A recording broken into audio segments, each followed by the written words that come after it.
Yes, as you've just read through, so we're in verses 17 to 33 of Acts chapter 10. For those who weren't here last week or in previous weeks, we covered obviously the first 16 verses of Acts chapter 10. This essentially chapter-long or mostly chapter-long encounter between the Roman Centurion Cornelius and the Apostle Peter. So for those who weren't here last week, I'll try and fill in details kind of as we go along. But we will be focusing this morning on 17 to 33. Again, for those who haven't been here before, we're glad to have you along and you're most welcome. Generally speaking, the majority of the lesson is, for the most part, a monologue with very much allowable interjections for certain questions or anything like that along the way on whatever particular point we had just touched on at that given moment. There's a microphone there that can be then passed around. You just simply hold up and speak into as best as one can if you have a question. So just raise your hand and then we'll pass that microphone around as needed. So as we normally do, I will read through the passage in its entirety. I'll then pray and then we'll begin our study from there. So Acts chapter 10 verses 17 to 33. Now, while Peter was inwardly perplexed as to what the vision that he had seen might mean, behold, the men who were sent by Cornelius, having made inquiry of Simon's house, stood at the gate, and called out, asking whether Simon, who was called Peter, was lodging there. And while Peter was pondering the vision, the Spirit said to him, Behold, 3 men are looking for you.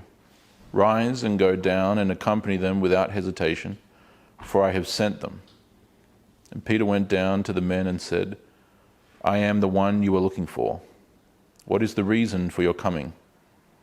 And they said, Cornelius, a centurion, an upright and God-fearing man, who is well spoken of by the whole Jewish nation, was directed by a holy angel to send for you, to come to his house and to hear what you have to say. So he invited them in to be his guests. The next day he rose and went away with them, and some of the brothers from Joppa accompanied him. And on the following day they entered Caesarea. Cornelius was expecting them and had called together his relatives and close friends. When Peter entered, Cornelius met him and fell down at his feet and worshipped him. But Peter lifted him up, saying, Stand up, I too am a man. And as he talked with him, he went in and found many persons gathered there. And he said to them, You yourselves know how unlawful it is for a Jew to associate with or to visit anyone of another nation. But God has shown me that I should not call any person common or unclean. So when I was sent for, I came without objection. I asked then, Why you sent for me? And Cornelius said, 4 days ago, about this hour, I was praying in my house at the 9th hour, and behold, a man stood before me in bright clothing and said, Cornelius, your prayer has been heard and your alms have been remembered before God. Send therefore to Joppa and ask for Simon, who is called Peter. He is lodging in the house of Simon, a tanner, by the sea. So I sent for you at once, and you have been kind enough to come. Now, therefore, we are all here in the presence of God to hear all that you have been commanded by the Lord. Let us pray. Blessed Lord, who caused all holy scriptures to be written for our learning, grant us so to hear them, to read them, to mark them, to learn them, and to inwardly digest them, in order that we may embrace and ever hold fast to the blessed hope in Jesus Christ. Amen. So, if that motor keeps running, I'll close the windows over. Probably close that one, see how we go. Hopefully it's not terribly too loud.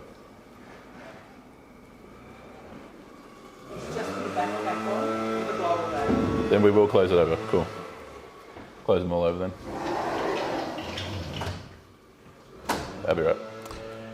There we go. Once they're closed over, they'll be a little bit quieter. So, what we have here is the continuation of the story that we've had thus far from verses 1 through 16.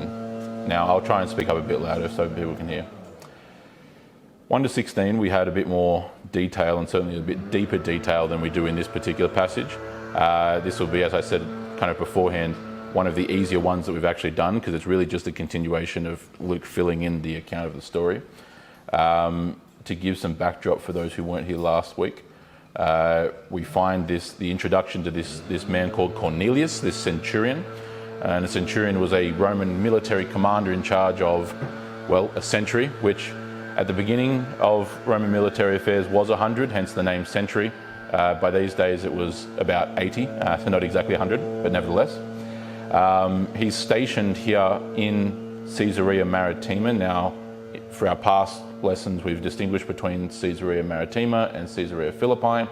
Caesarea Philippi is the city inland off the coast, kind of on the road, or on the way at least, to Damascus, up north of the Sea of Galilee. This here is Caesarea Maritima, which was a relatively new city, built all but a couple of decades prior by Herod the Great, and was a popular port city, and was an important place in the province of Judea. Back up in verse 1, Luke tells us that he's of what we translate into English as the Italian cohort, the cohors duo Italica civium Romanorum, which simply means the Italian cohort of the Civic Romorum, or Civic of Rome, or the city of people of Rome. These were Italian men. The reason why Luke bothers to point that out is because he's trying to highlight that these were not just merely auxiliaries that were attached to the Roman military from, say, Syria. We explained last week that about a quarter to a third of Rome's military strength was made up of local auxiliaries that had been otherwise conquered and then amalgamated as auxiliaries into the Roman military. So Luke here is, by highlighting that he's of the Italian cohort, which was this particular cohort within a broader legion, he's highlighting that these are Italian men. They're actual Romans, right? Romans from the Italian peninsula, and highlighting their Gentile nature, right? These are definitively not even people from the nations just around. They're not Samaritans. They're not so on and so forth. They're Italians. So they're real Gentiles from far off and away, not just merely even the neighbouring countries or nations. That's vitally important, because what we did last week was we attached it back to Acts chapter 8 and the event or the encounter with the Ethiopian eunuch. We explained that there's been debate historically as to which of those two figures, the Ethiopian eunuch or Cornelius the centurion, was the first Gentile convert. Many of the great theologians throughout church history have lined up at different positions. The majority view, certainly throughout church history, is that Cornelius is the first. Personally, and I proffered my own personal theological view, would be that Cornelius is the first, by virtue of a number of different factors, the primary of which is the volume of detail dedicated to Cornelius essentially being an entire chapter, and this whole notion, especially connected from last week, about this vision of clean and unclean. What we had last week was this, as you can read kind of from the beginning of that chapter through, especially by the time you get to verses 9 to 16, you see that Peter, in brevity, is given a vision in which a great sheet comes down from the heavens with all kinds of animals. And here Luke mentions ones in broad detail. He says all kinds of animals and reptiles and birds of the air. Birds of the air is a biblical reference essentially to carrion or to scavengers, to things like ravens and vultures and various other birds. And so these are unclean animals that, according to the Levitical law, the holiness code in Deuteronomy and Leviticus, were unlawful to handle, especially to eat, and so on and so forth. But here, God is saying, rise, Peter, kill and eat. He's saying, don't call anything common or unclean, which I have now made clean by definition. And common meaning for common use as opposed to sacred use. So common versus holy, or common versus sacred. So now this is this message, this is this vision that is given to Peter, which admittedly perplexes him. We see in verse 17 that the nations are no longer to be kept apart from the people of God, but rather have now been amalgamated into the people of God, the Gentiles have now been opened up to in regards to the light of God. So it's upon that we'll now start moving through from verse 17 and following. So verse 17.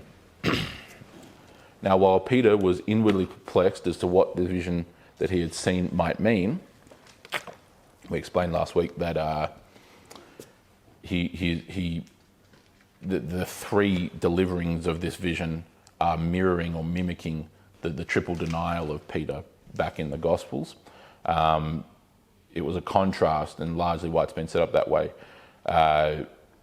Cornelius has a vision, sees it, understands it, accepts it immediately, or even if he doesn't necessarily immediately understand, he accepts it immediately and proceeds exactly as instructed. Peter, on the other hand, questions and queries and so on and so forth. But nevertheless, it says that Peter was inwardly perplexed, and in fairness, one would probably be, especially as a Jew. So it's not too much of a hack on Peter in this instance. But as he was perplexed and as he was pondering it, behold, the men who were sent by Cornelius, having made inquiry for Simon's house, stood at the gate. These men that were referred to there in brevity were detailed a couple of verses earlier. It's two of Cornelius' servants, plus one of his soldiers. So two of his household servants or slaves, along with a warrior to protect them. And so they're inquiring at the gate. In verse 18, they call out and ask whether Simon, who was called Peter, was lodging there. And while Peter was pondering the vision, the Spirit said to him, "Behold, 3 men are looking for you. Rise and go down and accompany them without hesitation." Again, pointing to the fact of hesitation, that the Spirit of God was probably wise to say to Peter without hesitation, because Peter sometimes had a habit of hesitating, as we saw back in the earlier verses, where he was given this vision and the question was, well, but no, Lord, I can't because the food's unclean, and so on and so forth, and multiple times there is hesitation on his part. Again, the triple denial of Peter in the Gospels is one giant instance of hesitation. And so here the Spirit of God, the Holy Spirit, says to go and accompany them without hesitation, for I have sent them. And so he's confirming here to Peter the divine providential nature of this particular encounter. And in verse 21, Peter went down to the men and said, "I am the one you are looking for. What is your reason for coming?" And they said, "Cornelius, a centurion, an upright and God-fearing man, who is well spoken of by the whole Jewish nation, was directed by a holy angel to send for you to come to his house and to hear what you have to say." So this kind of description is a reflection of the description we got back earlier in the opening verses of this chapter. For those who were in last week, you can scan your eyes back to verse 2 in particular, where we get this description given of Cornelius in verse 2. Here Luke describes him as a devout man who feared God with all his household, gave alms generously to the people, and prayed continually to God. We explained that a God-fearer is a specific biblical designation for someone who is not a convert to the Old Covenant by virtue of the fact they haven't been circumcised, but they are worshippers of Yahweh nonetheless. They honour Yahweh, they obey the commandments, they haven't fully converted into the covenant community by lack of their circumcision, but they nevertheless worship God. And so God-fearer is the common biblical designation for someone along those lines. Not only that, I mean, Luke amplifies that by calling him a devout man.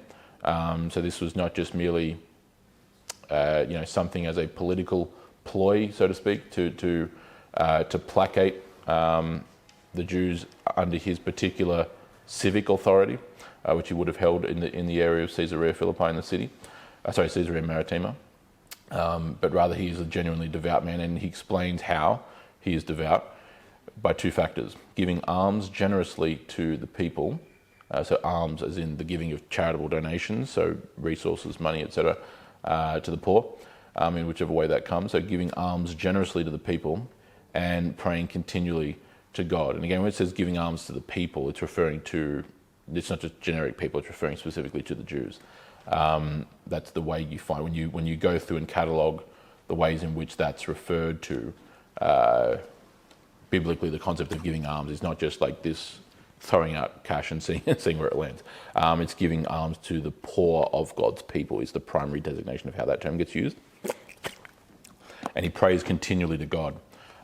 So it's both word and deed, in other words. It's both word, so the praying to God continually, as well as the deeds, so words and actions, in other words. And this is the triple way, the kind of thrice way in which Luke is explaining how he is a devout man. He fears God along with all of his household. He gives alms generously to the people and prays continually to God. Part of what was referenced last week, just to fill in details, was the reality. Again, the household plays a part in this story and continues to even after this week. What we have here is an example, especially in the concept of a household. This is not the first encounter with a household that we'll have in the book of Acts. This is not the only one that we'll have. It's the first one that we've had mostly. There was one that was, households were implicitly referenced at Pentecost, but not specifically. But here, this is the first explicit reference to a household. It's the case of what we call federal headship, or just simply headship in this localized form. Despite the fact that, generally speaking, and I won't touch too much on this because it will come up later on in the chapter with regards to the baptism of the household. We in our modern Western post-Enlightenment society are deeply individualistic. The people of the scriptures are nowhere near as individualistic as we tend to be. We've explained before, for example, I believe it was back in our series last year, our mini-series on the Trinity, about halfway through the year last year, after Easter, when talking about God the Father, I explained the usage biblically of the term Father, and the fact that in the Old Testament, it's a sparse reference to the term Father in regards to God, and really if and when it's used, it's in regards to the whole nation of Israel having God as their Father. There's zero reference to an individual having God as their Father. And then I contrasted that with the 180 something times in the New Testament or the Gospels alone in which Father is referenced individually on Jesus' part. But nevertheless, this corporate element is definitely the more broad or more common designation. And this concept of headship, of the father of the household having headship over the family, guidance, leadership, responsibility, authority, so on and so forth, and would be able to then dictate or be able to guide and drive the direction of the household. That comes up later on. And so just when you see household, keep in mind that we'll do more exegesis on that in the coming weeks. But what we have here is the designation of him being an upright and God-fearing man, and that's hopefully explained to you from last week for those who weren't here what that designation of God-fearer means. He's an upright or upstanding, morally upright, that is to say, and God-fearing man who is well spoken of by the whole Jewish nation. That alone is quite an incredible remark. It's why he's described in such glowing terms, even before his baptism here, even before anything else, even before Peter's even come across him. He's continually been described in a very, very good light by Luke here. He was thought of well by the whole Jewish nation. He wasn't seen, unlike the rest of the Romans, he probably would have been seen as the proverbial exception to the rule. The people clearly using this designation of who is spoken well of by the whole Jewish nation. He was likely known beyond even Caesarea Maritima.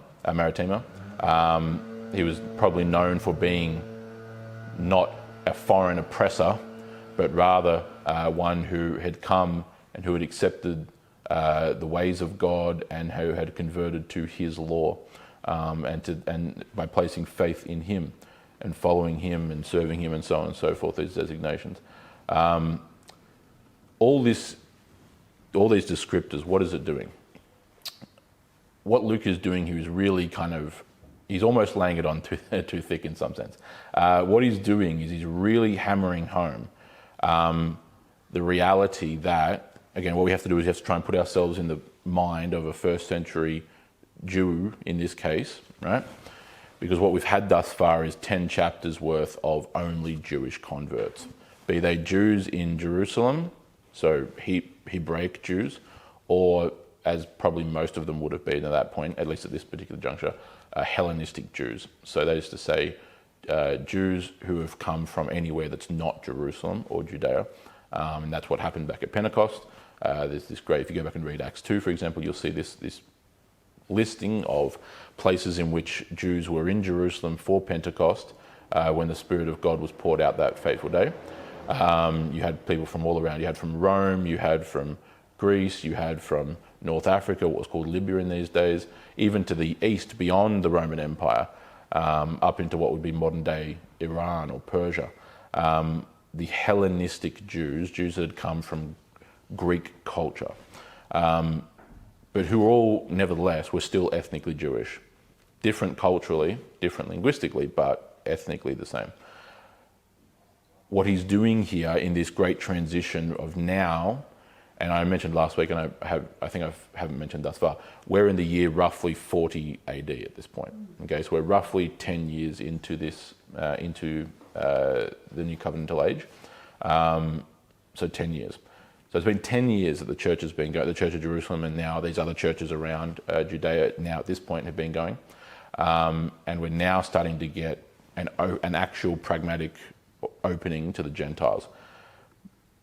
But the reason why he's speaking so well of him, and the reason why he's laying in all these details, is to really highlight, especially to those who are reading this in the first initial instances, that this is not just another story. It's not just some incidental encounter. It's not just a fluke. This is, in fact, the very purpose of God. Again, this is, our Lord's departing words to the disciples, to the apostles. All authority in heaven and earth has been given to me. Go therefore and disciple the nations, baptizing them into the name of the Father, the Son, and the Holy Spirit, and teaching them to obey all that I have commanded you. Again, his departing words were entirely focused upon the nations, upon the world. And so here you have a Gentile and a Gentile, as Gentile as it gets. And not just any Gentile, but a Gentile from what is essentially the heart of the great oppressors, of the empire that is despised and hated by your nation, the Jews, which is why he mentioned that he's part of the Italian cohort, that he's in command of it. He's the one who's the first, that is the gateway essentially in which the nations are opened up to. It's the very opposite of what the Jews would have otherwise liked to have been, the way in which this would occur. And it's not done out of spite. It's done for the very sake of the point in and of itself.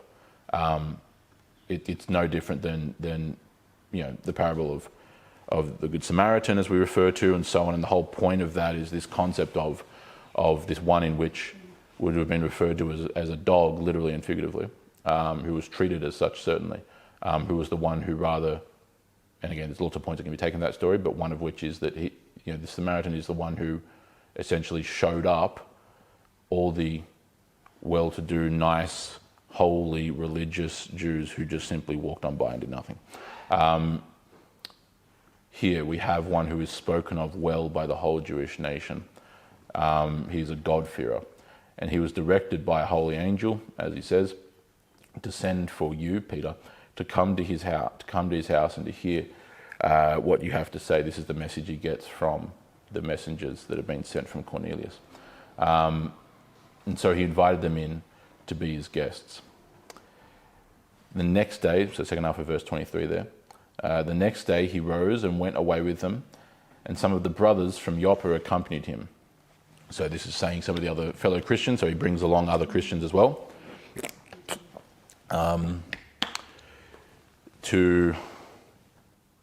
For what reason, we're not exactly told specifically at this particular juncture.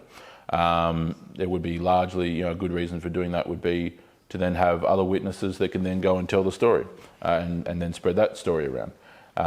And especially, Peter here is tending to recognise that something is going on here, something quite momentous. Again, he's had this rather wild vision from his perspective, and he's then had, not long after that, he's then had three men show up saying, well, this Roman centurion up, north of here in Caesarea Maritima has also had a vision, and he's called for you, so please come.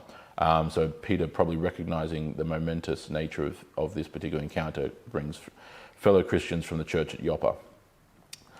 Verse 24, and on the following day they entered Caesarea. Okay, so it's taken them 2 days, right? So the next day they arose, and then the following day after that they arrive, which means they either walk, Caesarea Maritima is about, let's round it off and call it 50 kilometres north of Joppa, roughly.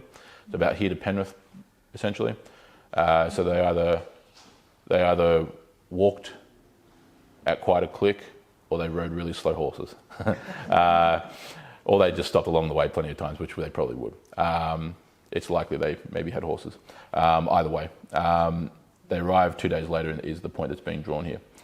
And so what happens in this following day, the second day? So they enter Caesarea, they enter the city, and Cornelius was expecting them and had called together his relatives and close friends. So he calls together more than just his household. His relatives would have been considered household, so that's still in the designation of household. And other close friends, we're told. So he's called together. We explained the concept, by the way, last week, that household includes family, to really at any extent, as well as workers / servants in the household. And so any Roman soldiers also work. Any Roman soldiers specifically guarding the house would have been included in that designation, almost certainly as well. But he brings in more than just the house. He also brings in close friends as well. So it would have been quite a crowd gathered. Not that they would have had much difficulty, because again, Cornelius would have been essentially living in what would amount to a borderline palace in Caesarea Maritima. And so in verse 26, verse 25, I should say. But when Peter entered, Cornelius met him and fell down at his feet and worshipped him. Now, again, this is certainly understandable, because the last unknown man that entered his house was an angel.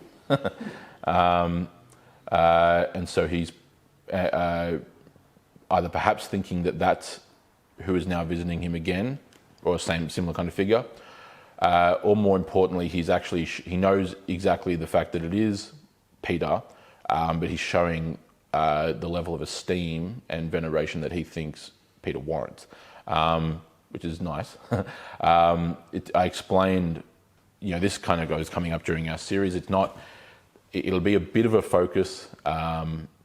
We'll touch on it certainly during our series on doxology, on what the word worship actually means in specific terms. It'll come up particularly this Sunday, certainly in part at least, is the distinction between, what does worship mean in regards to praising, and specifically of God, particularly because the history of the church has been considerably filled with distinctions between worship and veneration, particularly in the Church of Rome, or particularly in the Eastern churches. It's a debate that has gone on in the Church of England and so on and so forth, and various strands of Protestantism, is what is the difference between words that I'll introduce to you, like doulia and latreia from the Greek, the difference between worship or adoration versus veneration or honouring. Worship, in fairness, from the English, has had a pretty broad, what we call semantic range or meaning. In other words, what kind of concepts in regards to the meaning of this word can we actually understand to be encapsulated when it gets used? You'll find, for example, if you go back and read, especially like original translations of what's called the Authorized Version or the King James Version, you'll find the word worship used in reference to kings, for example. Not because it's blasphemous, but because in early modern English, by the time this is being written, worship had a broader designation than what we just think of in regards to God. Worshipping, which comes from to designate worth, could be applied to human beings earlier on. Today, we don't tend to use worship that way, so it would be unwise to apply the word worship to humans, simply because it's almost become an exclusively divine term. In other words, directed towards God. But proskynesin, coming to that word that we have as worship, means in a very simple form to show reverence toward. That's what it means in the Greek. So no matter what kind of way you slice it, we shouldn't necessarily look at this and see the word worship and go, oh goodness gracious, Cornelius was committing a great blasphemy, something like that. He was, for whatever particular reason, either because he thought it was an angel again, or because he just simply thought this is the honor that an apostle of Christ is meant to be shown, bows down before him. No matter what way you slice it, the word proskynesin, which also, by the way, I should add, in terms of semantic range, literally does also mean to fall to one's knees. That's what the word, in a very literal sense, means in the Greek. This is a stunning encounter for 1,000 different reasons, but one of which as well, by the use of the word proskynesin, or worship, it shows a Roman centurion, who we explained last week is it's not like today where you go to military college for a year or 18 months and somehow pop out in charge of 30 men, even though you're 19 or 20 years old and you've never stepped a single day in combat, let alone in a training field. Centurions had been in the Roman army for at least 10 years usually. And at this point in, the mid-1st century, there wasn't a Roman centurion that had never seen battle. It didn't exist. Every single one of them had seen, not just had they seen battle, they'd seen considerable battle, especially on these further reaches of the empire, North Africa and over here in the east of the Mediterranean. They'd seen all the combat. This was a man who was in charge and had great responsibility over his particular century, who was part of an important cohort, certainly at least in that region. A man who was living in a palace, what essentially amounts to a palace, and who was greatly admired and respected. He easily would have been one of the most powerful men in all of Caesarea Maritima, including the other Roman officials and governors. Pontius Pilate also had his residence here in Caesarea Maritima as well. And yet here he is in, without hesitation, a demonstration of great humility before an apostle of God. I just wanted to highlight, because this shouldn't be lost on the narrative arc of what we're reading here. He is showing full submission to an apostle, literally in that case, one who is sent by God, and in doing so is demonstrating his submission to God. This couldn't be showing him in a more positive light if it possibly tried. But Peter lifts him up, and again he says, "Stand up, I too am a man." So Peter doesn't want him to be bowing down before him; he wants him to bow down before God. And again, this is not like some horrifically immoral exchange. It's just simply Cornelius's natural reaction to the encounter, particularly if he was under the impression that this was an angel again. But he says, "Stand up, I too am a man." This is also, just as a side point on that concept of Peter then replying, lifting him up and replying, "Stand up, because I too am a man." What this does is this is not the only place. There are plenty of other places where this occurs, but it's examples like this that really quite clearly communicate to us that, at a minimum, the levels of veneration that are shown to the apostles and other Christians throughout history, especially by people like the Church of Rome, go so far beyond any possible warrant that you could ever hope to find in the Scriptures. It's not even it's unbelievably difficult to the point of impossibility to be able to ever try and justify bowing down and kissing effigies, in other words, statues, of even the apostles, when this is the natural reaction of very said apostle when actually alive, right? The extent that was a big issue during the Reformation, of course. One of the fundamental, or certainly one of the fundamental, concerns that was had was the fact that you couldn't go all but a couple of days without bumping into some obscure saint's day, to such and such, the bishop of something's dog, and every other form of veneration. You could, some things, someone had a beloved bird that died, and so we'll honour that one too, and whatever, million different things that you end up having.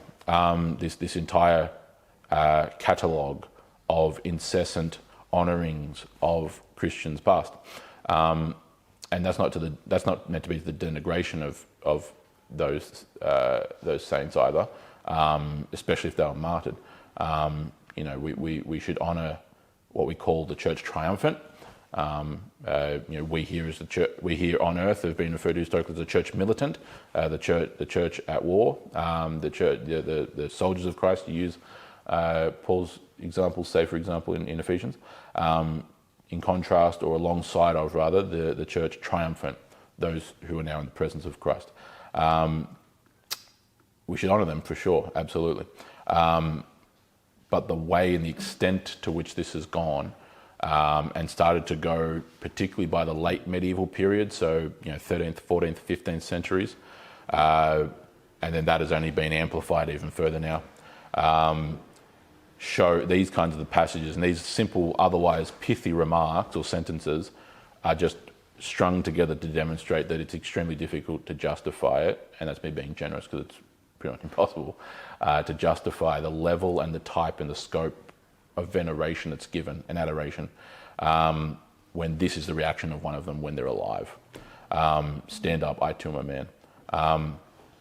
That only gets amplified, by the way, should I also add, when, for example, there are a number of angelic encounters where the one falls at the feet, thinking it's God, or just simply falling because they realise the distinction in power between themselves and what they're looking at. And the angel says, "No, get up." And so that's talking about angelic beings who reside above us in terms of power, at least, not necessarily in terms of status, but in terms of power. And that's their reaction to such falling before the feet and worshipping.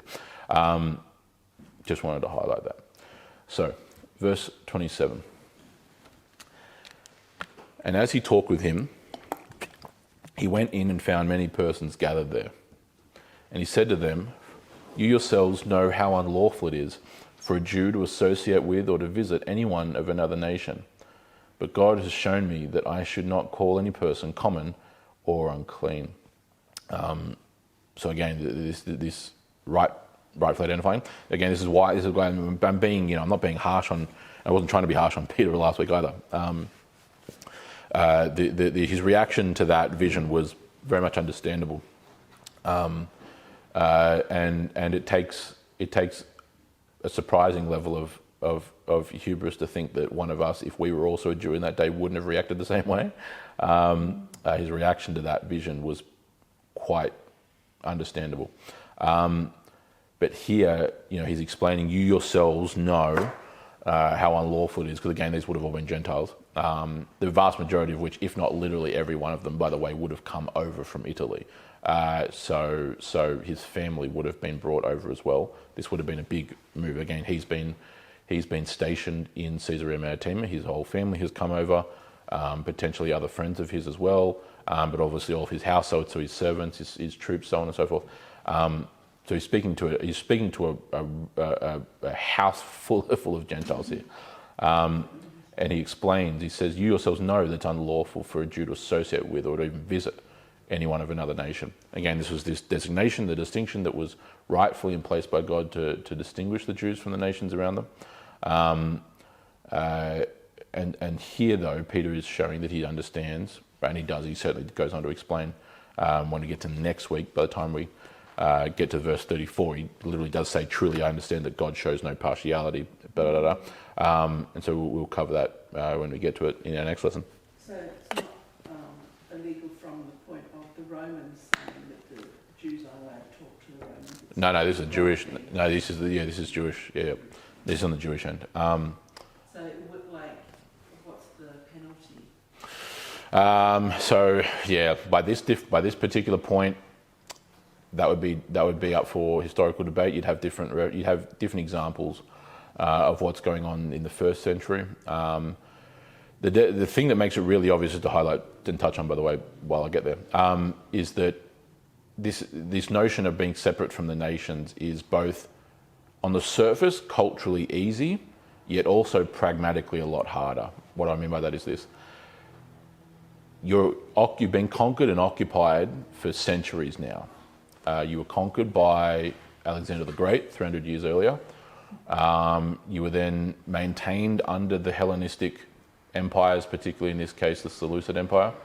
And then now that very empire was then conquered by the Roman Empire. You have every reason on the surface, it's really overt and obvious as to why you would want to remain separate, because you've been occupied by foreign invaders for 300 years, right? But pragmatically, it was a lot more difficult by virtue of the fact that you're occupied. At least when you had, say back in the days of the kings of Israel.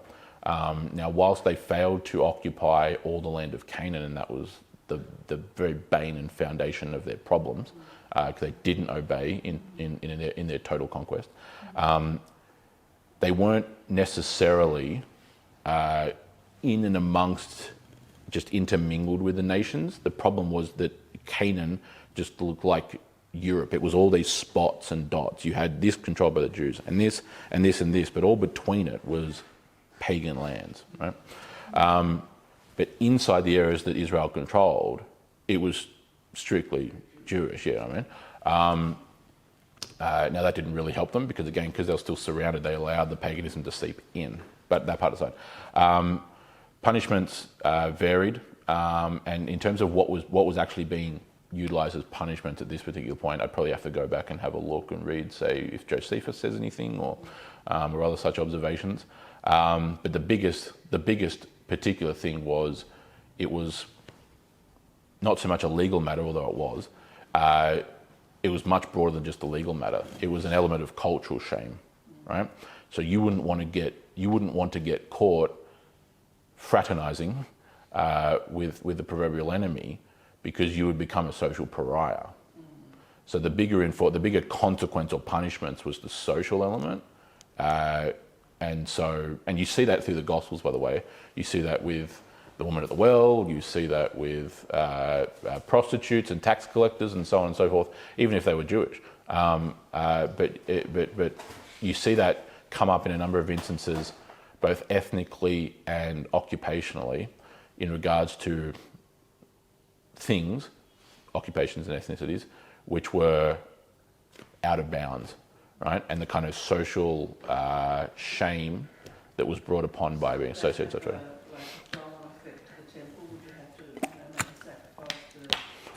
Yeah, so there'd be those kind of, so punishments on those kinds would generally always relate back to the temple one way or another.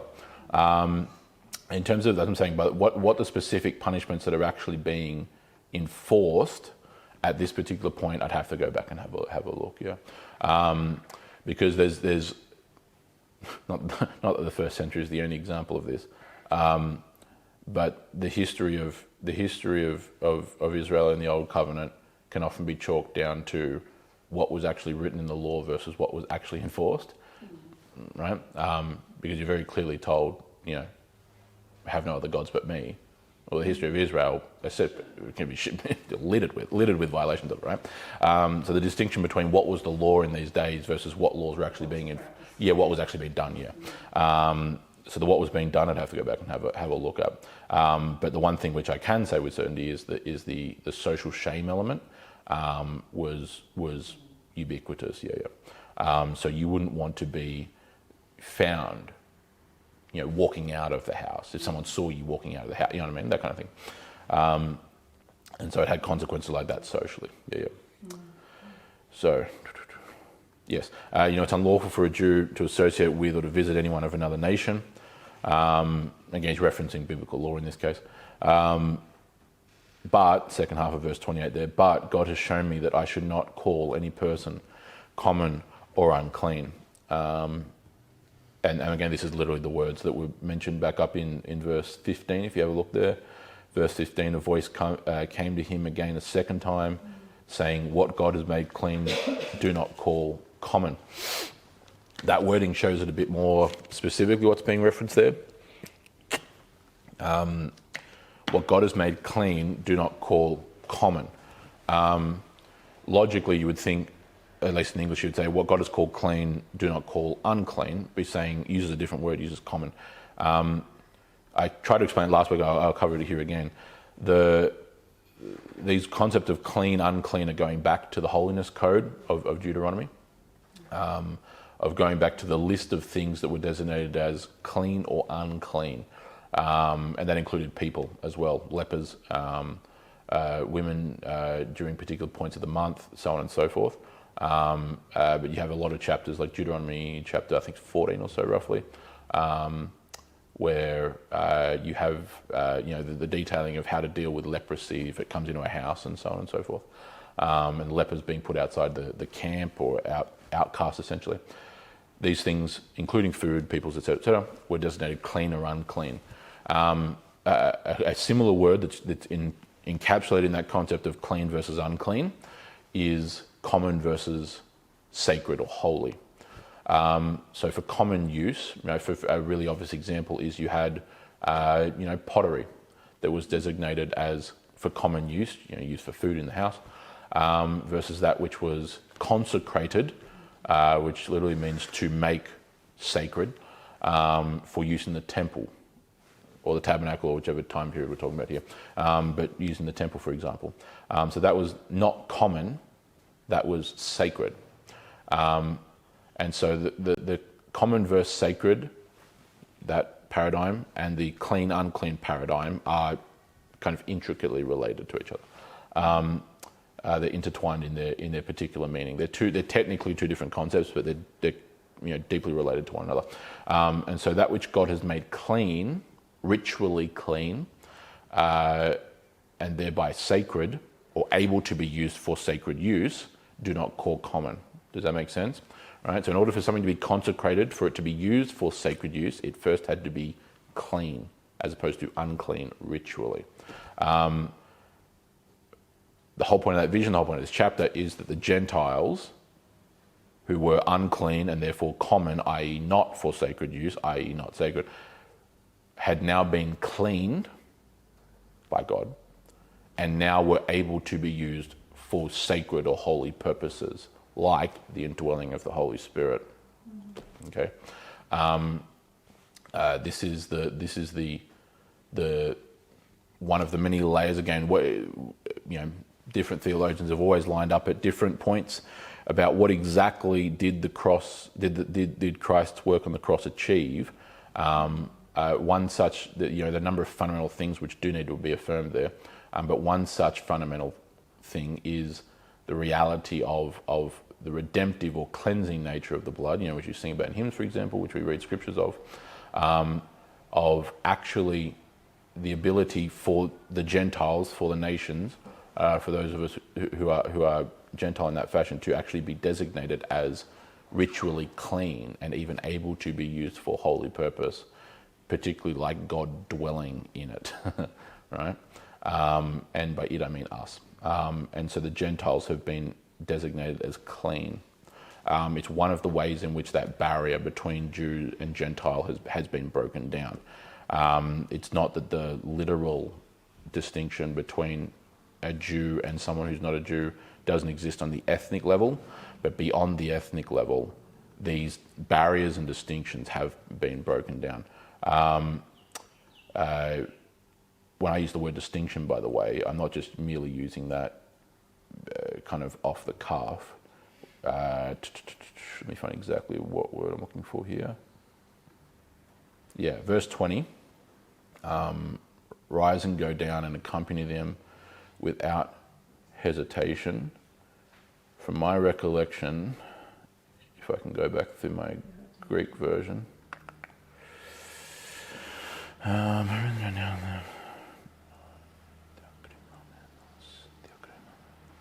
Yeah. Diakrimonenos.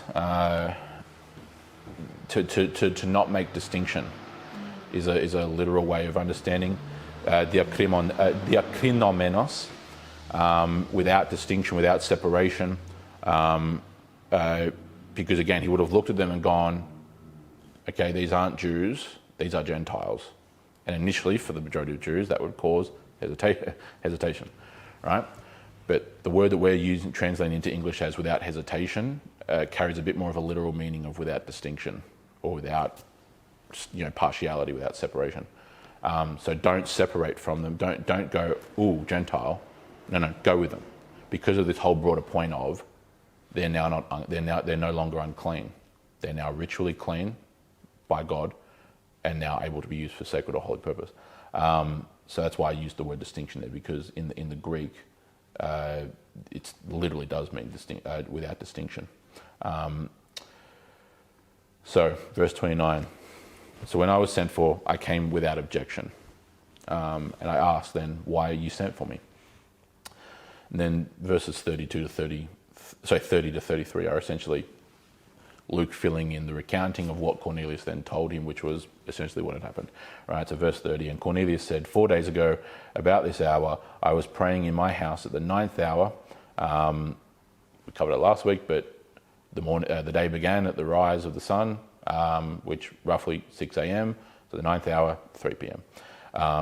The reason why that was done, as I explained last week, was because this was a vision, not a dream. Dreams occur during the night when one is asleep. Visions occur during the day.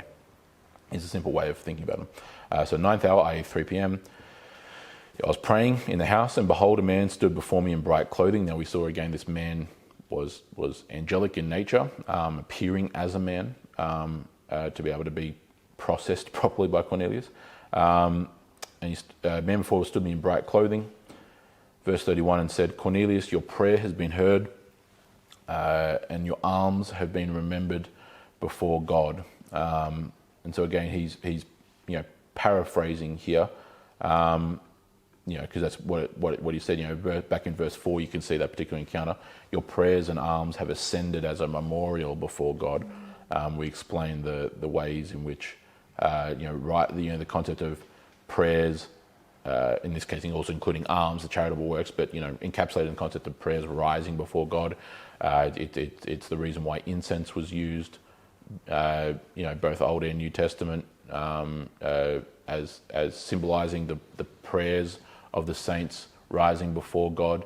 That's why incense has played a very common and long-standing use in church history, of rising as a sweet aroma before God. Here he's again paraphrasing by saying, your prayers have been remembered before God. They've been, not because he forgot, but remembered. They've been called to account. They've been a memorial. Verse 32, send therefore to Joppa and ask for Simon, who is called Peter. He is lodging in the house of Simon, a tanner by the sea. Paraphrasing the account of what happened.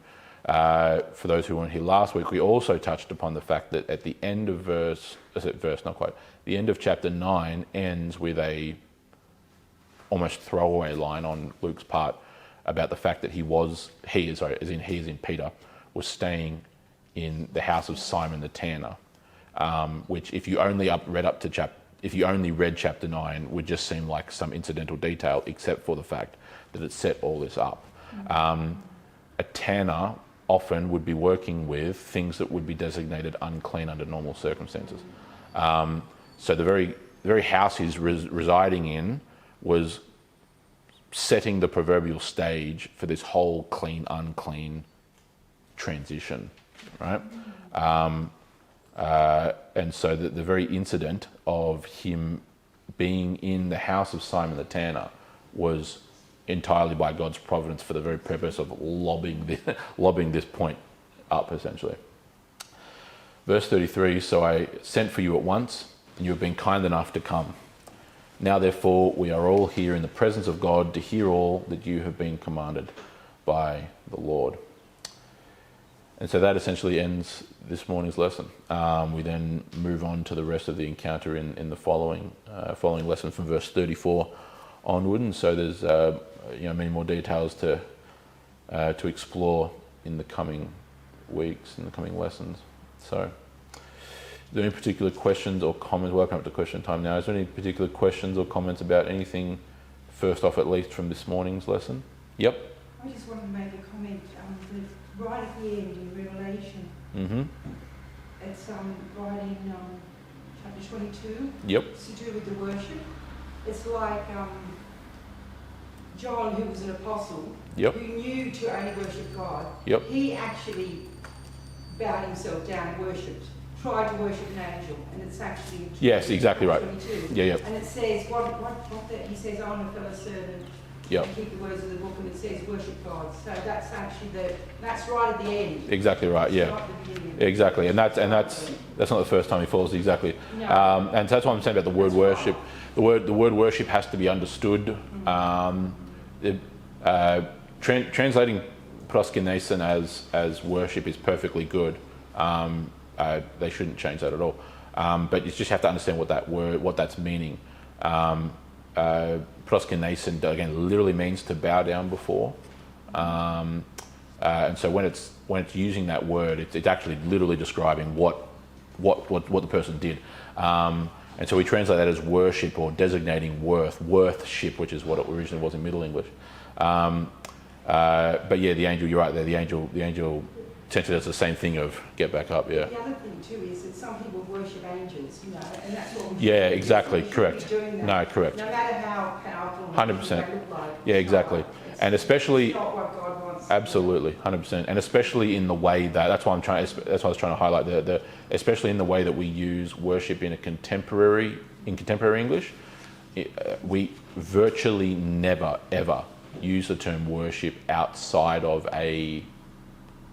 what would otherwise be called adoration, which is specifically a biblical word used to describe the worship of God or the honouring of God, the praising of God, so on and so forth.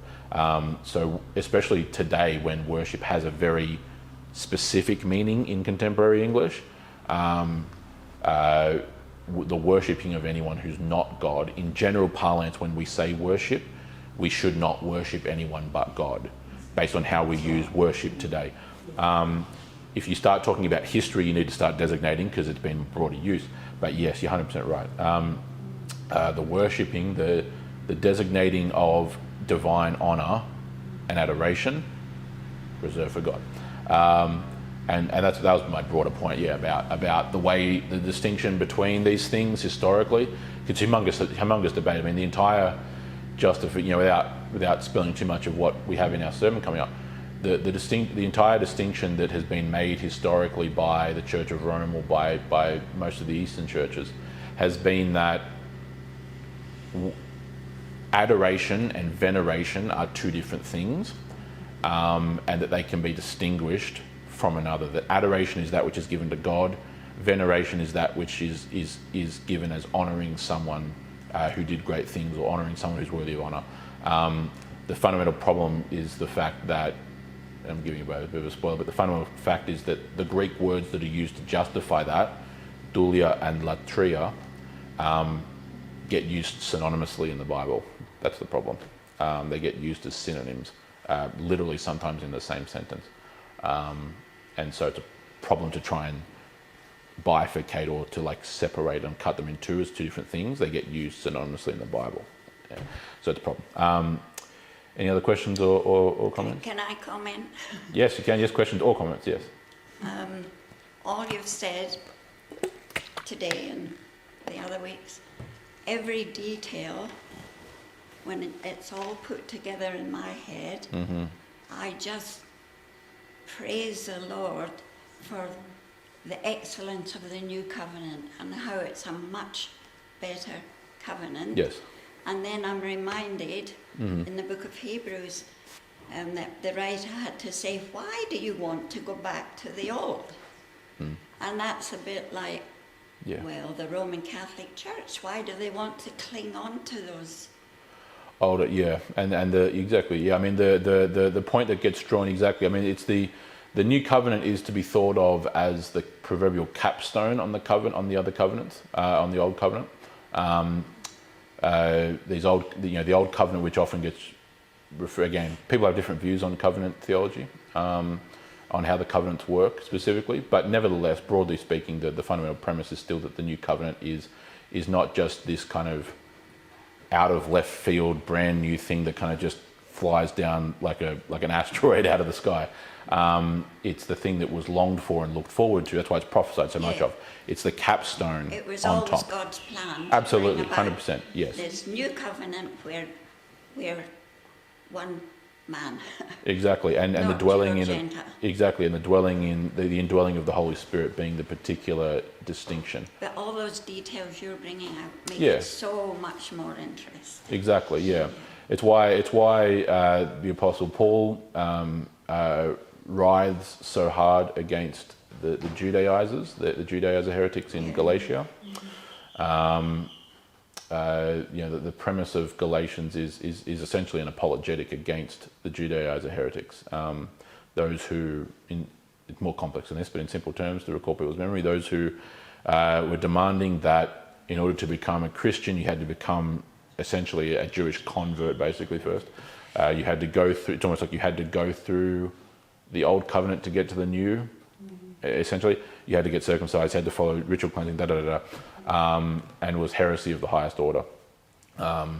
It's one part, obviously, that feeds into what we're seeing here, because this whole chapter of Acts chapter 10 and now the conversion of Cornelius and his household and so on, sets in motion a series of events which leads us up to Acts chapter 15 and the Council of Jerusalem, the first ecumenical council, as it's called, or the first church council, which was entirely about, or overwhelmingly was entirely about, this Jew-Gentile distinction and the whole, everything encapsulated in that. But the premise, you're right there in identifying that Hebrews and the author thereof is spending a considerable amount of time specifically explaining this new and better covenant. That was, again, not an afterthought. It was not something out of left field. It was the fulfillment of everything that was promised to the prophets, to David, to Moses, to Abraham, etc., etc., etc. None of which is distinct. They're not distinct from each other. It was the fulfillment of the old covenant. And as Nicodemus was told, you can't even see it if you're not reborn. Reborn, exactly. You can't. Had to be reborn. Yeah, had to be reborn. Had to be born again. Yeah, and exactly, and that inability to understand or to comprehend was demonstrated in his reply of, how can one be born of his mother a second time? Yeah. He got it eventually. We're not explicitly told that Nicodemus converted, but we are essentially implicitly told, because he's the one who buries Christ along with Joseph of Arimathea. Yeah. Yes. Again, that whole premise, by the way, because we touched on it, the whole unlawful to be associated with this and that and da. A Jew like him, especially as far as handling the dead body. Yeah. But he super duper out of bounds. Yeah, super duper out of bounds. And so him in his position, burying Christ is the unspoken stamp of, yes, Nicodemus converted to Christ. Out very well. Yeah, I expect to see him. Yeah, for sure. It doesn't make sense for that detail to be included if he's not. Yes, indeed. So, any other questions or comments?